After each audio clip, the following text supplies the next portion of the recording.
All right, folks, it is Friday, second half of the Let's Ride podcast. Means it's time for the All Bets Are Off segment with Jeremy Jerome Betz. What's up, Jeremy? How's it going? It's going great, Jeff. Happy to be here and looking forward to talking some Steelers ball today. Yeah, let's start with what I talked about in the first half, and that's kind of like the pre-training camp rankings are. Yeah. Boy, they're getting hot and heavy. Whether it's ESPN, the NFL Network's top 100 will be debuting shortly, I'm sure. What's your take on that? Is this something that you like? Do you enjoy seeing, okay, where do the Steelers rank, or does it kind of tick you off? What's your take on this?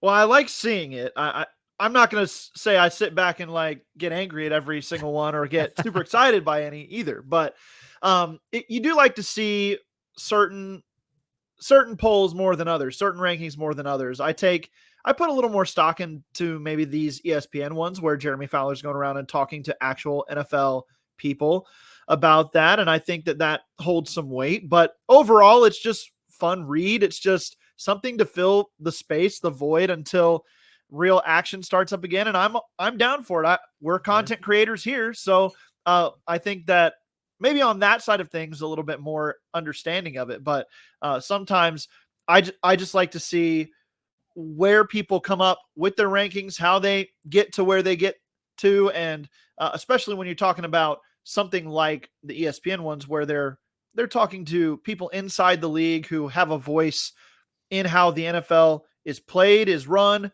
Those are a little more interesting to me than maybe just Joe random guy on CBS giving his rankings. Well, and I said this as well in the first half was it also gets fans kind of thinking about football again. Sure. Because really, like in the summer, I mean, NBA's done. If you're a hockey fan, that's done. It's really just baseball and golf right now. And for a lot of people, that's nothing. Like they're not following that. And so they might be like, oh, crap, that's right. Training camp starts soon. We got to start talking about this. We got to maybe check back in with their favorite podcast or whatnot. But let's talk about ESPN's rankings. So they've debuted, as of this being recorded, 4 position groups: running back, safety, defensive line, and edge. Now, I wanted to get your take as to where the Steelers were or were not ranked in these different rankings. And again, Jeremy Fowler asked executives, scouts, coaches. A lot of it's anonymous, but still. Let's start with running back. That was the first one they did. I was curious, because they do top 10, and then they also do honorable mention. And I was like, okay, Najee should be in the honorable mention. The dude's had 1,000 yards his first 3 years. Didn't even fit that criteria. He got on the also received votes list. So that's like the lesser than the honorable mention to the honorable mention. Yeah. That's the JV honorable mention list. Yes. That's how bad is that. What was your take? Do you think Najee should have been ranked higher? I'm not going to pound that table. I think there's an argument to be made that he's one of the more consistent backs in the league, but I think he's a high volume back. And I think that's where his stock amongst league minds would plummet a little bit is that it takes a lot of work for him to get what he gets based on the performance of other runners that were ranked higher than him. I went through the list and definitely in the top 10, I can't sit there and say, well, I would put Najee ahead of any one of these guys. But once you started getting to the honorable mentions, about 3 or 4 guys into it, I was like, okay, I can see your argument here, but what about Najee Harris? What about what he brings to the table? But also, Jeff, I think contract stuff plays into this in the minds of NFL people. And the fact that the Steelers weren't willing to give him that 5th-year option, I think that plays into how people view players across the league. If your own organization wasn't willing to put enough stock into your game to give you this extension, to pick up your 5th-year option, whatever that may be, I think that plays into how players are evaluated as well across the league. So that would play into this factor for me. Although I think Najee is underappreciated for what he does. There's just kind of a hodgepodge of mediocre to good running backs in the league. And there's not as many outstanding runners as we used to see in the league. So I think that plays into it. Yeah. And I think that when you talk about that list particularly, and I know I just said in the first half, like you got to beware of these lists, but it's a talking point and we're going to have fun with it today. Right. And Bijan Robinson was like 7th, I think, on the list. So Bijan Robinson had a mediocre rookie season. Everyone chalks it up to Arthur Smith's offense. Yes, he's now the Steelers coordinator, but still, how is he 7th? And Najee Harris, a guy that's been there, done that for 3 straight years, doesn't even get on. That's sticky for me because Bijan Robinson has a ton of potential, but he hasn't shown it yet. So let's go also to defensive line. Keem Hayward is seriously the two we're looking for, and he was an honorable mention candidate. I thought that was fair considering his age and how injured he was last year. You agree? I do agree. I think obviously the injuries play a factor in this. We saw it with TJ Watt last year, how the lack of availability plays into how people think of you. So now you combine that for Cam Hayward with the fact that is it 33? I can't remember what his exact age is, 33 or 34. Yeah, I'll check while you go. But anyway, when you combine those two factors, I think that definitely plays into how teams would, or how personnel in the NFL would view him. I do think that when you're talking about some of these rankings, there is an emphasis on young and rising. You talked about Bijan Robinson. I think that these guys, and I would be a part of this, where I'm going to take probably the 24, 25-year-old who is on the rise in his career in a ranking than I would the 34-year-old or whatever it is that is potentially on decline. And I know you can't say for sure Cam Hayward's in decline, but you can also definitely say for sure that he has way more years behind him of productive play than he does ahead of him. And that may not be the case for all of the guys that they listed ahead of Cam Hayward on this ranking. So that plays into it, in my opinion. Jeremy, he's 35. And his birthday is in May. So he's past that for this year. So he'll be 35 this year, but he'll be 36 obviously next year. I don't know. We'll maybe talk about him in a second, but let's go to the other rankings. Safety, Minkah Fitzpatrick, very similar to Cam Hayward, an injury-plagued season, just couldn't stay healthy. We've all said that Minkah has not been able to be himself as it pertains to what the defense is asking him to do for the last 2 years. He was 4th on the list with safeties. I don't know if I thought 4th was fair. I understand the numbers, and he hasn't had the numbers that we're typically used to seeing Minkah Fitzpatrick have. What was your take on the 4th place? That to me is low. I think you can set aside, and the explanation for why he had dropped was that he was played up at the line of scrimmage for a lot of last year. Out of position more or less. But I mean, when you talk about a defense like the Steelers and a player like Minkah Fitzpatrick, where they're basically saying to him, "Hey, man, you're the best player we have back here, and I know that this is where you've been most successful, but you're the best option we have here, and this is more important to us winning games right now."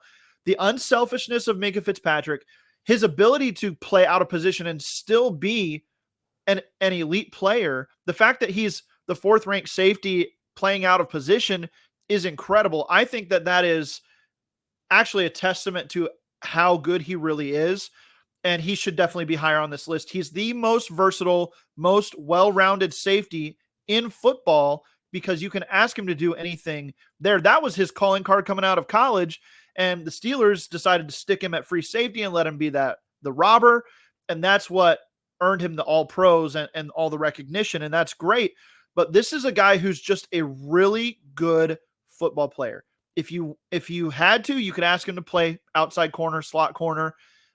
It's not where he's best suited, but you could do that. So I think this ranking it undersells just how good of a player he is, no matter what you ask him to do.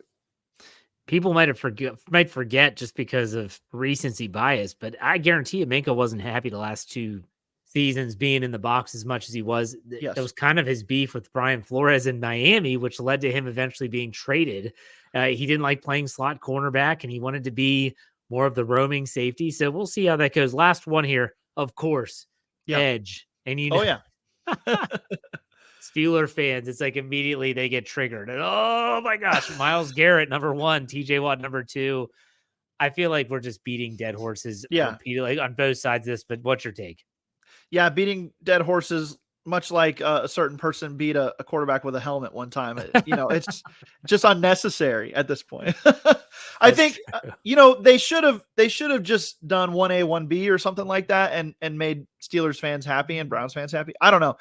I think if you were going for readership and response, ESPN made the perfect move to put TJ Watt second behind Myles Garrett. So Absolutely. I don't know if that plays into it or not, but let's be real here though for a second. Myles Garrett is an incredible player. He really is. And when you consider that you're talking to NFL people here, inside organizations, coaches, scouts, personnel execs, whatever that is, these guys are all about draft status, analytics. I mean, they're focusing on a lot of these things that, the average fan or Steelers fans in particular would sit back and say, well, it doesn't tell the whole story of what this guy actually is on the field and the impact he makes on a down-to-down basis. But in reality, you can't say that Myles Garrett isn't a disruptive defender, if not the most disruptive defender in the league. TJ Watt obviously has a claim to that spot, and I think he doesn't quite get the recognition he deserves across the league. But I can't say that I think this ranking is totally unfair. You've got to pick one or the other, and it just so happens that the guy that they picked was Myles Garrett this time. TJ Watt may very well overtake him this year, but I don't know. That's just my take on it, and Steelers fans might not be happy with me about that. But and I promise it doesn't have anything to do with the fact that I'm married to a Browns fan. I promise. I promise. Hey, that's your own mistake.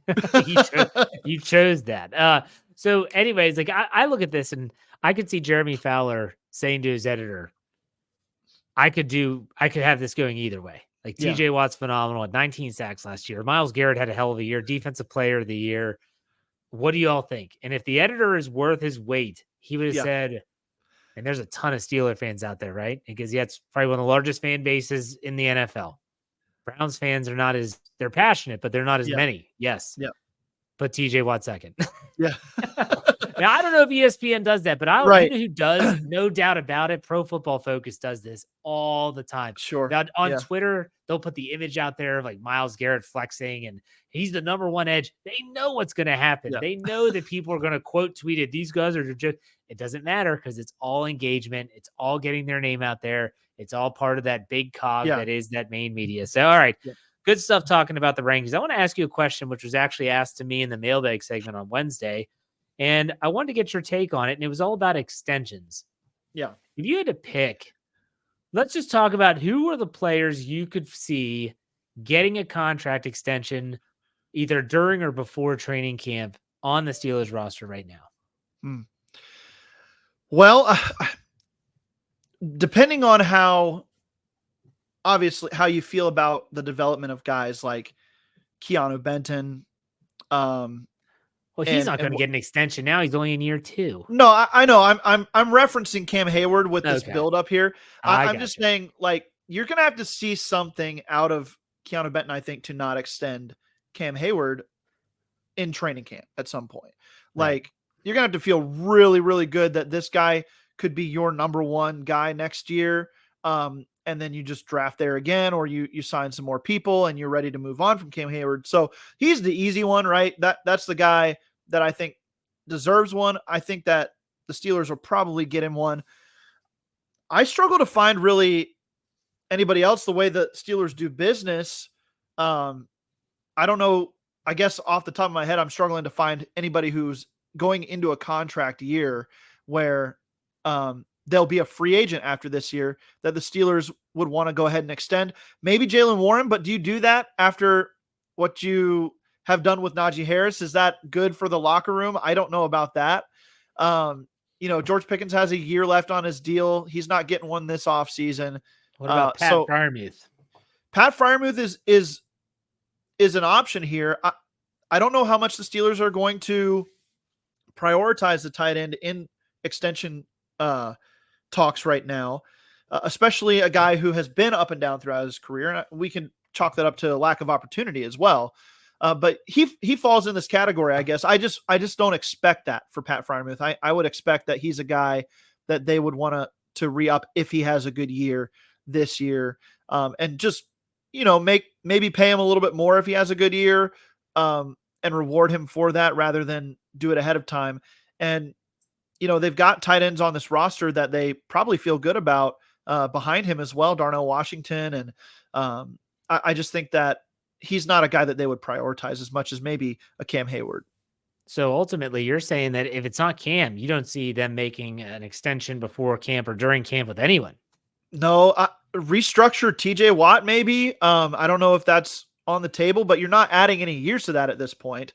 I would if he's if he's willing to Sure. do it. I would. I guess I would, but is he going to be willing to? That's the question. Is he going to want 2 years of more money, or more of that money moved up, or is he going to want an extension to get into that $33-34 million range where the top non-quarterbacks are being paid now? That's definitely a discussion. It's one to have, I guess, if you're talking about extending people that are not going into a contract year. Is Minkah Fitzpatrick he's going into the next to last year of his deal? Am I correct there? Or did he get paid after TJ? He got paid after. He was the year so after. He's got TJ, Minkah, Alex Highsmith. So he's got 2 years left on his deal after this year. And so I don't think you're extending him at all. Alex Highsmith got was it an extension for? I'm sorry, I can't Alex remember. If it was Highsmith last year before camp, he signed like a contract. 4-year extension. I look up TJ Watt. He's a free agent in 2026. In 2025, he has a $21 million cap hit. If I go to TJ and say, look, we want to give you a 3-year extension off your current deal, it's going to decrease your base this year in 2024. It's going to change the number in 2025. You're going to be paid at top of the market. I would do that in a heartbeat. I don't think the Steelers will, but I would, because he's that good and you want him locked up. I want him to be a Steeler for life. Well, and I think the incentive structure changes as well for signing other players too. There was some conversation like the Steelers aren't going to bring in Brandon Ayuk and pay him more than TJ Watt this year. Right. That doesn't make sense for your locker room, for what you represent as an organization. So it would make sense from that angle too. It's like, well, we want to get this guy in the building and he's going to ask for nearly $30 million. Let's go ahead and make sure that TJ Watt, he knows that we know he's the cornerstone foundational piece of our franchise right now. And he's the guy that we want to pay. So it does make sense. But like you said, I don't think the Steelers will do that. They don't typically go 2 years out on contract extensions. Unless it's a quarterback. Yeah, you're right. But I would say that he's as good as the quarterback in terms of the rule. win. Yeah, he's the exception to the rule. Yeah. And he's 29 years old. He still has a lot of prime of his career left. If you extend it for 3 more years, you have him 4 more years total. He's going to be 33, 34 years old, depending on his birthday. I don't know. And I think he's fine. Look at us. We figured something out. We figured something out today, Jeremy. Who should get the next contract? It's TJ Watt. TJ Watt. Absolutely.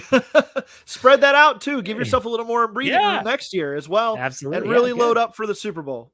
2025 is Super Bowl season for the Steelers. We should be GMs. I'm telling you. Anyways. All right, Jeremy. What's coming up? I really want to plug the Draft Dynasty podcast because you just covered the AFC North, but also the Fix, and I know you have an article coming out tomorrow. Yeah, trying to stay as busy as I can as we head into training camp here. It's been a real busy time for my family the last few weeks, so I'm trying to get some more articles out to go along with the podcast. But I mean, you can hear me on the Steelers Fix with Andrew Wilbar. You can hear me on the Draft Dynasty podcast.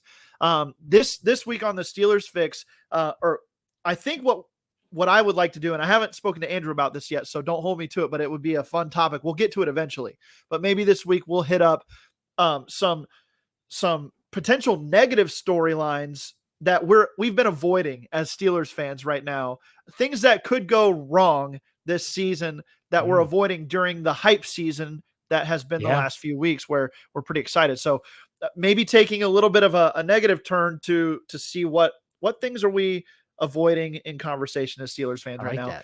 Draft Dynasty podcast, we're going to hit the NFC North for fantasy sleepers and studs. And then on the Q&A, we answer your questions. If you don't tune into that show live, it's absolutely a rocking good time. We have a lot of fun. We answer all of your questions. So I know, Jeff, you have a lot of listeners that give you questions. We'd love to have more of those types of questions on the Steelers Sunday Night Q&A. So get in there live and watch us on YouTube, Facebook, Twitter, Instagram now, I think, as well. So Yeah, for sure. All right, Jeremy, as always, good stuff. We'll see you next Friday. Enjoy your weekend. Thanks, Jeff. Have a good one. See you.